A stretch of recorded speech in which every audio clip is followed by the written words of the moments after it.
उनसे ये जरूर कहना कि ये आपकी पैतृक भूमि है। हमें तो ये बता दो, आप चुनाव लड़ रहे हो, प्रधानमंत्री बनाने का चुनाव लड़ रहे हो या अपने काका से, जिनको आप मंचों से काका कहा करते थे, उनके लिए चुनाव लड़ रहे हो? मेरे समझ में नहीं आई। 35 वर्षों के सफर को देखता हूं। आज मुझे पत्रकार लोग पूछ रहे थे, राहुल जी ने सोशल मीडिया पर एक अपने कमेंट्स डाले कि मैं ये तस्कर, मैं राजेंद्र राठौड़ तस्कर है, मैं तस्कर हूं। इस पर मेरे को मीडिया ने कहा आप टिप्पणी करना चाहते हो? मैंने कहा उनकी टिप्पणी उन्हें मुबारक। 35 साल तक पूरा परिवार जिस राजेंद्र राठौड़ को माला पहनाकर मंचों पर आगे बढ़ाता था, ये गलती उनकी थी। उनको मेरी तस्करी तब नहीं दिखी जब मैं उनके साथ भारतीय जनता पार्टी में था। उनको मेरी तस्करी तब दिखी जब वो अपराधियों को पनाह देने वाले, इस देश को कमजोर करने वाले, इस देश के अंदर कांग्रेस के नेता या तो जेल में या बेल पर है, उस कांग्रेस में चले गए, तस्कर वाली पार्टी में गए, तब उनको मेरी तस्करी दिखी। मेरे समझ की परे की बातें। भाइयों, मुद्दों की बात तो यह है कि अब इस चुनाव के माध्यम से आप देवेंद्र झाझड़िया को अगर हिंदुस्तान की सबसे बड़ी पंचायत में भेजेंगे तो देवेंद्र झाझड़िया देश के प्रधानमंत्री नरेंद्र मोदी जी के साथ खड़े मिलेंगे। और अगर गलती से आपने अपने ही गांव के पूत को, जो खुद के नाम के आगे राहुल लिखते हैं, दूसरे राहुल से जाकर मिले हैं जिनको दुनिया पप्पू के नाम से जानती है, तो अगर उनको भेजोगे तो वो जाकर उस राहुल गांधी के साथ खड़े मिलेंगे जिन्होंने देश को डुबोना के, जिनके परिवार ने इस हिंदुस्तान के टुकड़े कराने से लेकर, इस हिंदुस्तान को लूटने से लेकर, इस हिंदुस्तान में आपातकाल लगाने से लेकर हिंदुस्तान को तोड़ने का काम किया, जोड़ने का काम नहीं किया। भाइयों, मेरा तो आपसे एक आग्रह है, आप सब लोगों ने सबको देखा है जिन्होंने 35 साल तक इसी गांव में आकर आपको ही सिखाया भारतीय जनता पार्टी से अच्छी कोई पार्टी नहीं, भारतीय जनता पार्टी की रीति अच्छी, नीति अच्छी, नीयत अच्छी, नेता अच्छे, जिन्होंने आप ही को सिखाया कि जिन्होंने भगवान राम का मंदिर बना दिया, धारा 370 तोड़ के कश्मीर को आजाद कर दिया, जिन्होंने ये संकल्प लिया कि 2024 तक हर गरीब के सर पर छत हो, हर घर में मीठा पानी हो, वो पार्टी बड़ी अच्छी है। ये बात आज से 15-20 दिन पहले राहुल कसवा जी ने आप उनसे मिलने गए हर व्यक्ति को कहा। मुझे तो अचंभा हुआ। राहुल गांधी जी ने कहा मोदी जी का खुद का परिवार ही नहीं, ये किसका क्या भला करेंगे। करोड़ों लोगों ने लिखा मैं मोदी का परिवार। राहुल कसवा जी ने भी लिखा मैं मोदी का परिवार। परिवार का व्यक्ति, परिवार का मुखिया संघर्ष में उतरे, लोकतंत्र के इस युद्ध में उतरे। परिवार युद्ध में उतर रहा हो और अपने आप को परिवार कहने वाला सामने वाला के खेमे में जाकर मिल जाए तो उसको गद्दार कहते हैं। भाइयों, गद्दार पार्टी कौन छोड़ कर गया? अगर इन्हें टिकट नहीं दो तो इनकी पार्टी कांग्रेस, अगर टिकट मिले तो इनकी पार्टी भारतीय जनता पार्टी, अगर दोनों टिकट नहीं दे तो इनका लाल सफेद झंडा तैयार। भाइयों, ये आया राम गया राम की दुकान नहीं है। और मैं तो ये कह रहा हूं, पहली बार अब सत्ता से दूर हो रहे, वरना किसी न किसी रूप में कोठी का टेलीफोन चलता था, अब टेलीफोन के तार अपने आप कट गए। भाई, वो ट्रांसफार्मर जिसमें सत्ता का करंट निकलता था उसका फ्यूज उड़ गया है। नीचे भजनलाल जी की सरकार बनी हुई है, ऊपर 400 पार मोदी की सरकार बनने वाली है।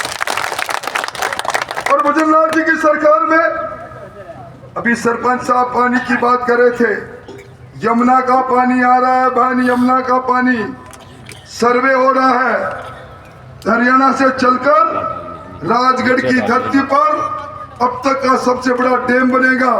वहां से यमुना का पानी निकलकर चूरू, सीकर, झुंझुनू तीनों जिलों में जाएगा। हमारी जिंदगी के अंदर हम एक बहुत बड़े परिवर्तन को देखेंगे। ये वो पार्टी है जिस पार्टी ने 2024 तक कोई गरीब बिना छत के नहीं रहे। अफसोस इस बात का है कि ये जो लोग विकास के काम में रोड अटकाए, जो लोग ग्राम पंचायत के होते हुए भी सरपंच के हाथ बांध दे, आज उनके वोट की चोट से हाथ बांधने का वक्त आ गया है। और मैं इसीलिए कहने आया हूँ कि ये कालरी गांव और आसपास के लोग बड़े जुझारू लोग हैं भाइयों। आजकल तो मैं कंस नजर आता हूँ, पहले काका नजर आता था। पहले राम सिंह जी, जब राम सिंह जी और जय सिंह राठौड़ का मुकाबला था, मैं राम सिंह जी कस्बा के साथ खड़ा था। बलराम जाखड़ और राम सिंह जी के मुकाबले में मैं राम सिंह जी कस्बा के साथ खड़ा था। रफीक और राहुल कस्बा के मुकाबले में मैं राहुल कस्बा के साथ खड़ा था। तब तो कहते थे राम लक्ष्मण की जोड़ी है, लक्ष्मण है। आज मैं दुर्योधन हूँ। आज मुझे सामंत कहते हैं, सामंत कहकर गाली देते हैं। और दूसरी तरफ मैं आपको एक निवेदन करना चाहता हूँ। मोदी जी के मुख से हमने 4 दिन पहले सभा में सुना, दिल्ली में नरेंद्र तो चूरू में देवेंद्र। ये बात दुनिया का सबसे लोकप्रिय नेता बोलता है। और उन्होंने ये भी कहा, मैंने 2 साल पहले देवेंद्र को कहा था, देश के लिए तूने जो किया है कोई न कोई जिम्मेवारी का काम तेरे को और करना है। इशारा किया था। मैंने देवेंद्र को कहा कि भाई तुम खिलाड़ी जोरदार हो, भाला फेंकते हो दुनिया में सबसे आगे, पर तुम्हारा हाजमा भी जोरदार है। प्रधानमंत्री जी ने 2 साल पहले इशारा किया, आपने हमें कभी बताया नहीं ये माजरा क्या है। उन्होंने मुझे कहा, क्वीन होती है एलिजाबेथ के परिवार के लोग, वह राष्ट्रपति की कुर्सी पर बैठते हैं। उन्होंने खाने पर बुलाया और खाने पर बुला के देवेंद्र को कहा कि तुम भारत में तुम्हें क्या मिलता है, तुम इंग्लैंड से खेलो, 20 लाख करोड़ डॉलर का तुम्हें मैं 1 साल का पैकेज दिला दूंगी। ये नौजवान खड़ा हुआ, इन्होंने तिरंगे का दुपट्टा पहन रखा था। बोला जब तक जीऊंगा तिरंगे के लिए जीऊंगा, जब भी मरूंगा तिरंगे के साथ मरूंगा। मोदी जी को यह बात मालूम पड़ी और मोदी जी ने पीठ थपथपा के कहा, अगर राष्ट्रभक्त हो तो ऐसा व्यक्ति हो। अब यहाँ मैं समझता हूँ बहुत लोग अपने बैठे हैं। कक्षा 4 के अंदर अध्याय 4 देवेंद्र की जीवनी पर सवाल है। देवेंद्र जैसा बनो बालको, ये पाठ है उसके अंदर। ऐसा उम्मीदवार हमारे बीच में है। और मेरे तो समझ में नहीं आया, क्या भगवान ने भी कोई फैसला कर रखा है? कालरी में किसी का जन्म हो तो वो जाट, झाझड़ियों की ढाणी में देवेंद्र का जन्म हो तो वो जाट नहीं? क्या ये भी पेटेंटिकल उन्होंने करा रखा है? इसलिए मैं कहना चाहे हूँ, ये बांटने वाले लोगों को इस बार सबक सिखाओ। इन्होंने राजनीति को जागीर समझ रखा है, हम जिधर मुड़ेंगे जमाना उधर मुड़ेगा। ये बात आज मुझे साफ दिखाई दे रही है। मेरी ये 3री सभा है और इस सभा में होमिया दादा की जमीन पर मैं कह सकता हूँ, आपके चेहरों पर जो अपनापन का भाव मैं देखता हूँ, जो बदलाव का भाव देखता हूँ, वो दिन लद गए। इस राजगढ़ की राजनीति ने परिवर्तन का मोड़ ले लिया। और मैं एक ही सवाल करके बात समाप्त करूंगा। आप सब लोग आए हैं, आप देश का प्रधानमंत्री किसको बनाना चाहते हैं? हाथ खड़े करके मुझे बताएं किसको बनाना चाहते हैं? तो मोदी जी को बनाना है तो पद्म भूषण देवेंद्र झाझड़िया को वोट देना है। और देवेंद्र झाझड़िया को वोट देना है। मैं वोट मांगने नहीं आया, मैं समर्थन मांगने आया हूँ, सपोर्ट मांगने आया हूँ। आप खुद देवेंद्र झाझड़िया बनो, मोदी जी के दूत बनो, घर घर में निकल जाओ और अवसरवादी लोगों को इस बार चुनौती इसी घर से, इसी जमीन से मिलनी चाहिए। कालवी पंचायत से, आसपास के पंचायत से ये जागीर नहीं, मर्जी जब आज ये पार्टी, मर्जी जब ये दूसरी पार्टी, मर्जी तो तीसरी पार्टी। इन दल बदलुओं को सबक सिखाने के लिए आपसे अपील करने आया हूँ। आप सब लोग 11 बजे से बैठे हैं, मेरे पास शब्द नहीं। राजेंद्र जी कह रहे थे 11 बजे आप आ गए। अरे भाई, घर में कोई मांगने वाला आए, मैं वोट मांगने आया हूँ। मांगने वाले को सम्मान मिले, और इतने इतने घंटे बैठे रहे। मैं इसका कर्जा लेकर जा रहा हूँ, आज इस सभा में कह रहा हूँ, मैं कर्जा लेकर जा रहा हूँ। इस कर्जे को जब तक इन रगों में खून है चुकाने की कोशिश करूंगा।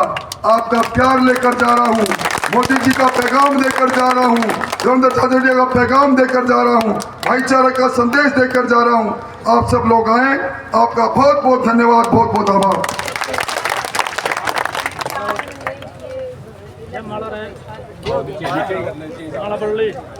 देखो भी कीर्तन के लोगों सब मिलके वोट देना।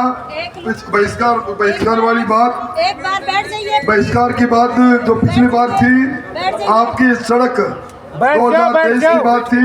आचार संहिता है, चुनाव के बाद आ जाना, आपके इस काम को कराने का वादा करके मैं जा रहा हूँ।